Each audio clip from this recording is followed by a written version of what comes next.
When it comes to language, one of the things every organisation will need to balance is using language that is inclusive and also resonates with your audiences.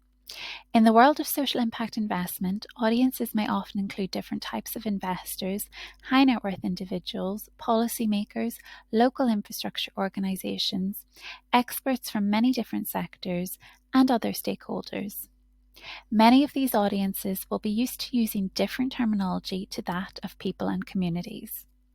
This often creates a disconnect between how we speak and how we are understood by people from communities experiencing marginalisation and people with lived experience.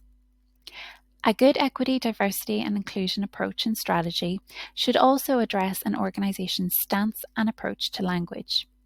You can run the risk of further marginalising communities by not embedding an inclusive language practice to your equity, diversity and inclusion efforts.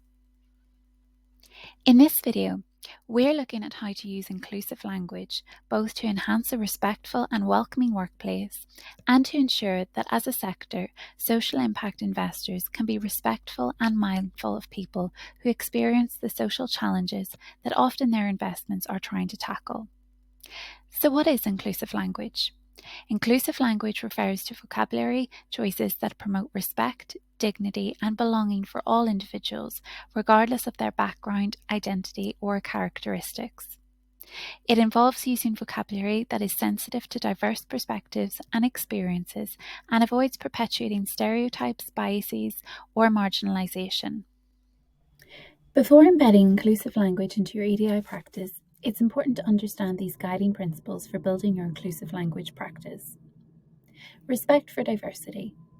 Use language that respects individuals' identities, backgrounds, and experiences. Acknowledge each person's inherent value and dignity. Avoidance of stereotypes and assumptions. Use language that avoids relying on stereotypes, assumptions, or generalizations about individuals or groups based on their identity or characteristics, and reflect this diversity rather than reinforcing narrow stereotypes. Use of affirming and respectful terminology. Using terminology that affirms and respects individuals' identities and experiences, such as preferred pronouns, gender-neutral language. Avoid using derogatory or offensive language that perpetuates discrimination or harm. Prioritizing accessibility and clarity.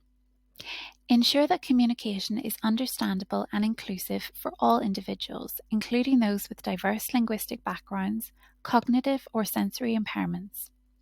Avoid jargon, complex language, or exclusive terminology that may exclude or alienate certain groups. Cultural sensitivity and awareness. Respect and honour diverse communities' linguistic and cultural practices and avoid appropriating or misrepresenting cultural symbols, practices, or language, and seek to use language in ways that promote cross-cultural understanding and respect. Recognise intersectionality. Acknowledge that people may simultaneously hold multiple marginalised or privileged identities and avoid language that erases or overlooks the unique experiences and challenges faced by individuals at the intersections of multiple identities. Commitment to learning and growth.